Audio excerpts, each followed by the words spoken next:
Hi, well, doing videos again. I've been playing a little bit on and off solo games. I have a lot of free time all of a sudden. So I've been playing a lot of solo games. This is a game I saw either a YouTuber somewhere. I wish I could remember. They mentioned this game, Fearsome Wilderness. The theme, once they basically told me the theme, I was already hooked. I didn't need to know anymore. I'm a sucker for theme. I'm a sucker for a lot of things. Civil War, Revolutionary War is one of them. This one has American folklore character. It has you can play John Henry, Calamity Jane, Johnny Appleseed, or the Blue Ox. This game is screaming least expansions. Has also miniatures. I'm gonna show you in a minute. It's screaming expansions like Pecos Bill. I would love to see Pecos Bill, John Henry. Just a lot of these American folklore characters. It's screaming those. It would be nice to have those. The game, you can buy a ton of extra miniatures. They're quite pricey, but the game you can add on all kinds of miniatures and trees and all kinds of cool stuff. You can 3D print it if you want. I think it's a little too much, but it can make the game look so cool. Again, this is Fearsome Wilderness. It's a co-op game, so you can play solo. You play all 4 characters. All solo gamers, like us war gamers, we play both sides, or we play multi-handed. Just play all 4 characters on this one. Or it's a great family game. Just hand out a character. You're not doing much here. Just run through the steps. There's a morning and a night phase, a day and a night phase. Just run through the steps and go to the next day. Run through the steps, go to the next day. Each scenario has a goal that you have to achieve. Once you've created that goal, you won the scenario. You move on to the next. It is a campaign game. There is 12 games. If you fail, it's much like Pandemic, Legacy, and all those. You play one more time. If you fail that, you still move on. So you can possibly play 24 games if you suck. I haven't sucked yet. Only once. Again, I like the box. I'm going to show you the game. So let's go over there on the table. I'm going to show you the game. Alright, well, here it is. Fearsome Wilderness. I like the box. The simplicity speaks volumes to me. Looks nice. And there is its beauty. Beauty, not many minis, but they are very unique. Here we have Johnny Appleseed, Calamity Jane. It's just kind of hard to see. Paul Bunyan. And the Blue Ox. Now, as I mentioned earlier, this game is screaming expansions. The gameplay allows it. Expansions like Pecos Bill, like John Henry, and I would like to see a lot of these all-American tall tales, all-American myths, folklore heroes, characters to come out. We've seen a lot of them already in horror games, and this one has some too. It's got the Jersey Devil. And here's another item they didn't have to include, but it is the whale. The drinking whale. Here's water. You'll see in a second what this means. The game does come with a board. It is a rather long board.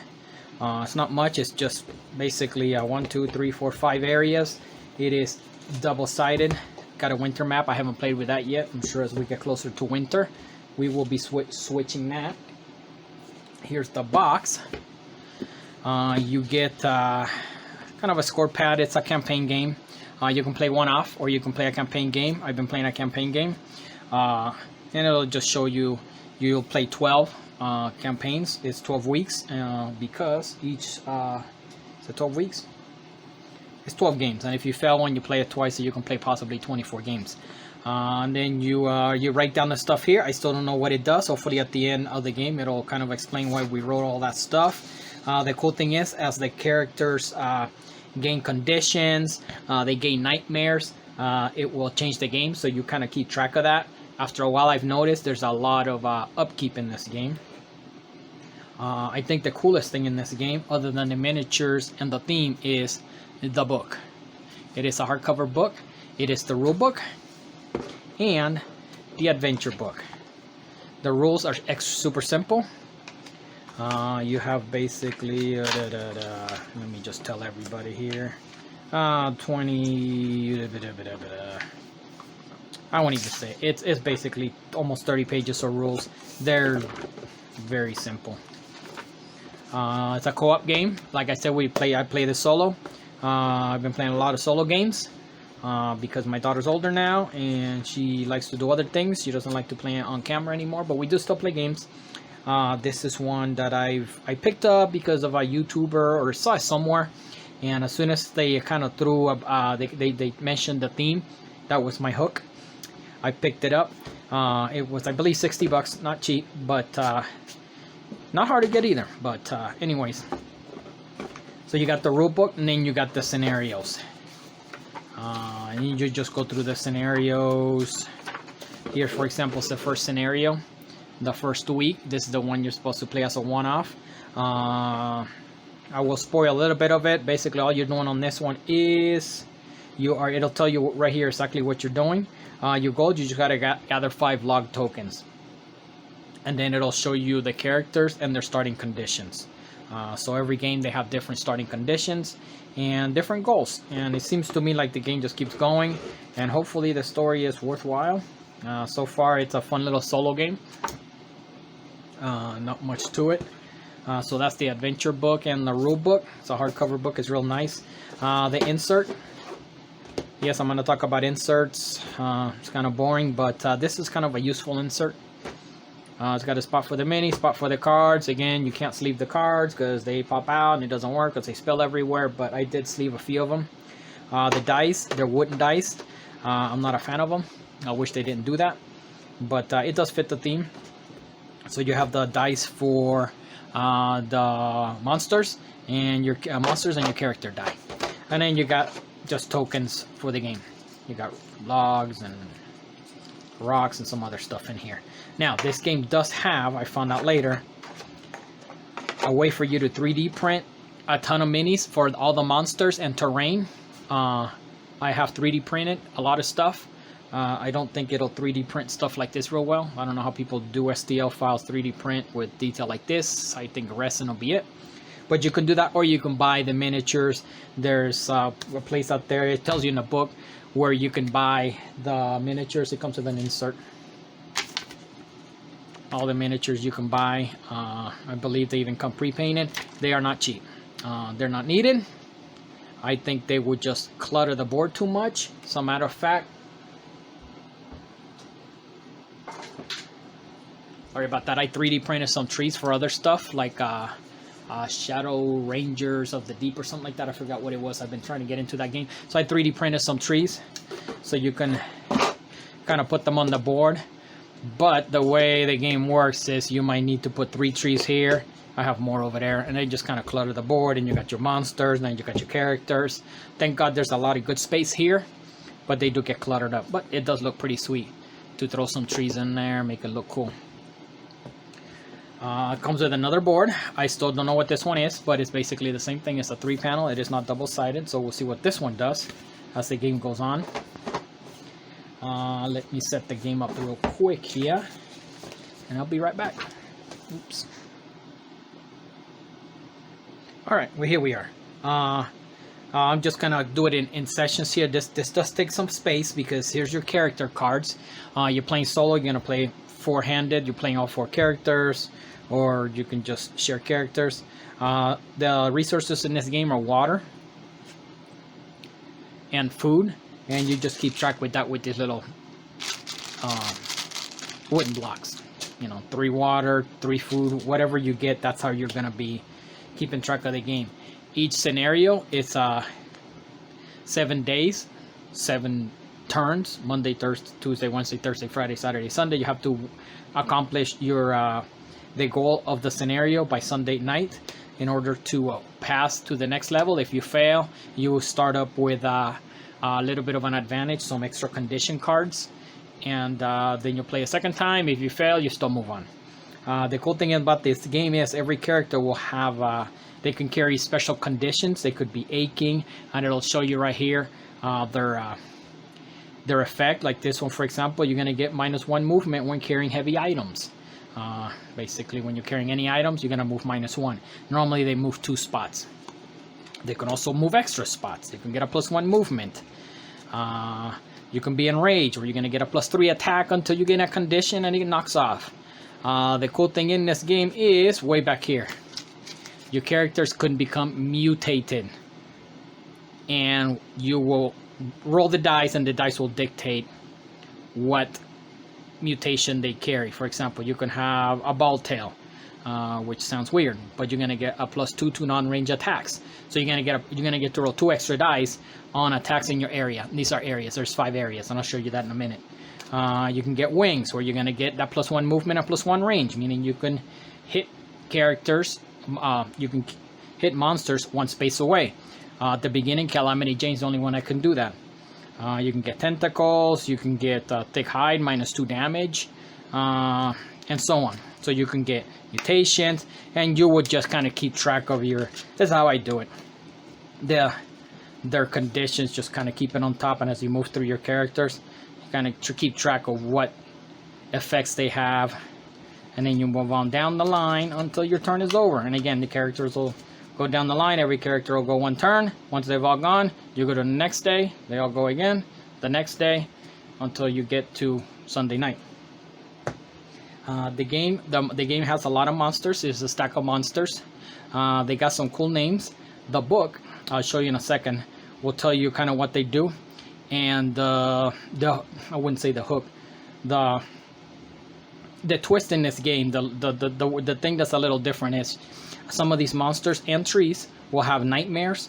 So as soon as it is the monster's turn, so once your turn is over, all the characters go, then the monsters go.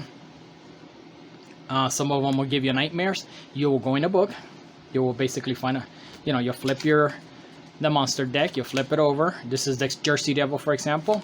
You will go to the Jersey Devil section in the book. I will not find it right now real quick. So I got this one, Hukag.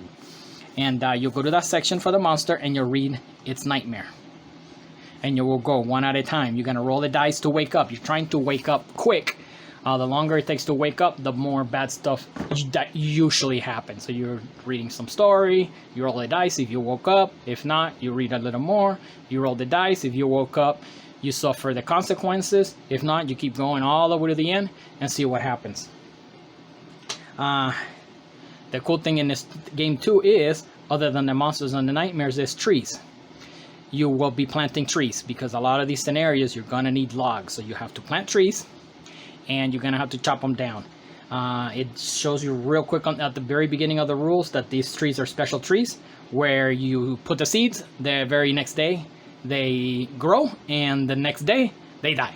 So you have once you plant them, the next turn you can chop them down, because the turn after that they go away. So you have to kind of set it up where your characters are ready to go when the trees grow, which is the next turn, to chop them down. And some of these trees have nightmares. For example, the Douglas fir here. If you chop it down, it takes 5 to chop, meaning, oops, you can see that, meaning when you roll the dice, you're trying to get 5 axes. And let me get the dice real quick out here. On this one, once you chop it down, you get 2 woods. So you will go in here, and once the tree's chopped down, you put down 2 wood, for example, for that tree, 2 logs, and then they'll sit on the board. And then the characters can come in on their turn, and then they can go back and carry the logs.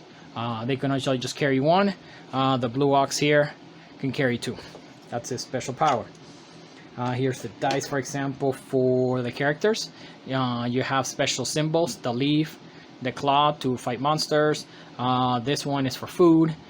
This one's a water. That's how you get your food and your water. You're rolling this thing Yahtzee style 3 ways, King of Tokyo style, as we should say now, 3 times. Once you're done rolling 3 times, you accept what they have. It does have one bad side, which is that you roll that at the very end. You get stuck with skulls. You take damage.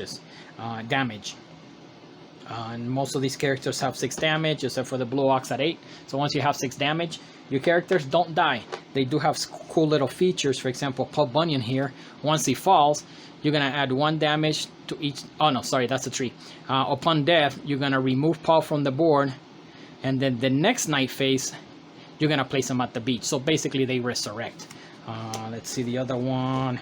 Another cool one is Calamity Jane.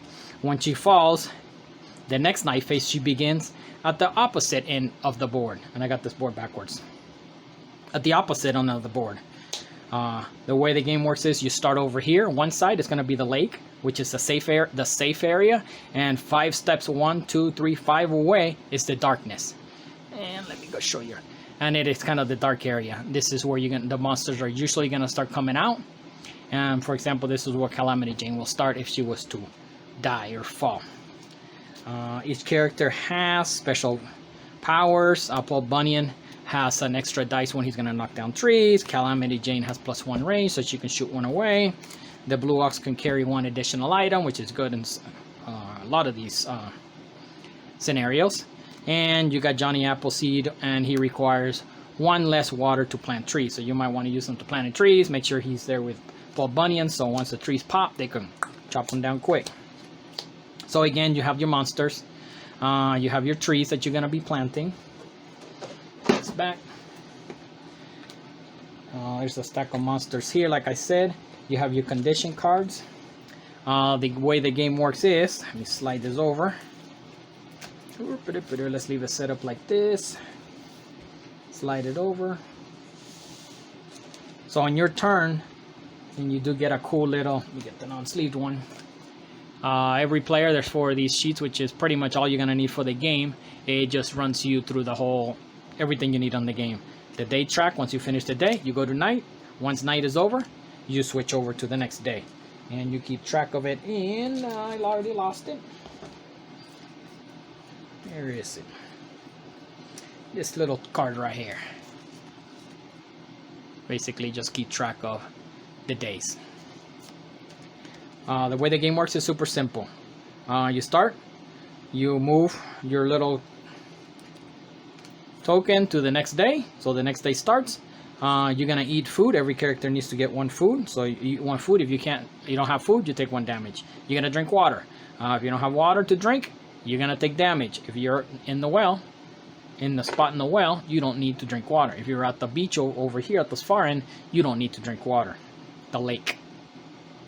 Then you're gonna plant trees. So wherever you're at, you're gonna spend 3 water tokens to plant trees. Johnny Appleseed spends 2. So once you spend your 2 water tokens, you're gonna grab a tree from the deck and you're gonna place it face down on the location wherever your character is that's gonna be planting trees.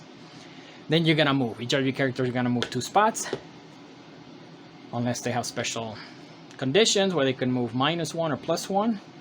Then you're gonna roll your dice. You're gonna roll all 6 dice for every character. So every character is gonna go 1 at a time. Again, like I said, King of Tokyo style. And you get what you get. You get your resources. You do what you gotta do. Then you're gonna remove all damage tokens on the critters and tree cards. So any critter that took damage, if you don't kill it on that turn, you got 4 characters, it's gonna get all its health back for the next turn. So you gotta make sure you knock them down. And each critter, for example, here's Hugag. It'll show you at the very bottom a cool little theme text here, and it's gonna tell you how many the health. This one's 5. How many dice they roll for damage. This one rolls a 5, which is kind of pretty deadly. And if you kill it, you're gonna get 3 food. This is one of the mean ones. Rolls a lot of damage dice. And there's a whole bunch of ones. The hide behind, wherever that is, the silver cat, the jackalope, the aggro pelter, whole dog, the joint snake, the wampus cat, I like that one, the axle handle hound, really pretty rare, the goofus bird, I like that one. And they're gonna, as soon as the monsters come out, I'll show you in a second, they're gonna do different things. So again, once you're done with all your turns, hopefully you took out some monsters, hopefully you took down some trees. Then you switch to the night phase. You're gonna solve overnight effects. Each character is gonna have an overnight effect. They're gonna tell you right here what they do overnight. So you're gonna go 1 at a time, resolving its overnight effect. Then, if they have nightmares, which is not all of them, for example, this one, the Dingmal, has a nightmare effect. You're gonna do this nightmare fade, meaning you're gonna go in the book, read a nightmare from another monster. Some trees also have nightmares, so don't forget that. Then the critters are gonna move. Then once they move, you're gonna place new critters. You're gonna place 2 critters at the far end in the darkness, and if they flip, some of them will start in the well. Some will start way out there in the lake. Let me show you real quick. Way out here in the lake. So some of them will start here, some will start at the darkness, some will start at the lake. And then you're gonna do a special little phase where you're gonna roll the dice. If it comes up a specific the critter icon, you're gonna put an extra enemy here, which rarely happens. But there's a chance that you might end up with the 2 extra over there in the darkness and an extra one here. Once that's done, you flip the card and you go to the next day. Next day, you go on to your next day. Boom. And you do the same thing. You're gonna eat, you're gonna drink, you're gonna plant trees, you're gonna move, you're gonna roll your dice, and so on and so on. You're gonna do that for 7 turns until you accomplish the scenario. A lot of these scenarios are not hard, but they do, after a while, you kind of see that it turns out just being just strategic. Like, okay, I have to plant a ton of trees, and I gotta make sure we can just knock trees down and forget about monsters. Or, you know, sometimes all hell breaks loose and you got no food and your characters are taking damage. The good thing is they don't die. They just come back the next phase. And sometimes they come out in the special areas where it might even be helpful. So that is the game in short. Again, the minis are very cool. They are washed. They didn't have to do that. I don't know if I'm going to paint them. I have a ton of painting projects over there. I don't need to be taking on any others, but there's a very good chance I'm going to get the itch and paint these. They're screaming for paint, but they're washed. They look cool. I would love to see Pecos Bill. I want to see Pecos Bill. I want to see John Henry. I want to see more characters from the American folklore. Again, insert looks nice. It's very useful. You can just play it out of the box. I do. I leave the dice there. I leave the token there. The cards, you can just throw them in there. Two-sided board. It does have a campaign. You can just play one off. You can just grab a scenario of the campaign. The problem I can see that is some of the characters have gained some advantages over time. That was let's get in here. Fearsome Wilderness, again, cool rulebook. And like I said earlier, I really like this game, and I highly recommend it. It's not, you can find it. I found it pretty simple. I thought it was going to be extremely hard to find. I found it real quick and had it in my house in like 2 or 3 days. Again, Fearsome Floors, another game up there. Fearsome Wilderness, that's a plus for me. I like it. I love the theme. Damn soul. Take care.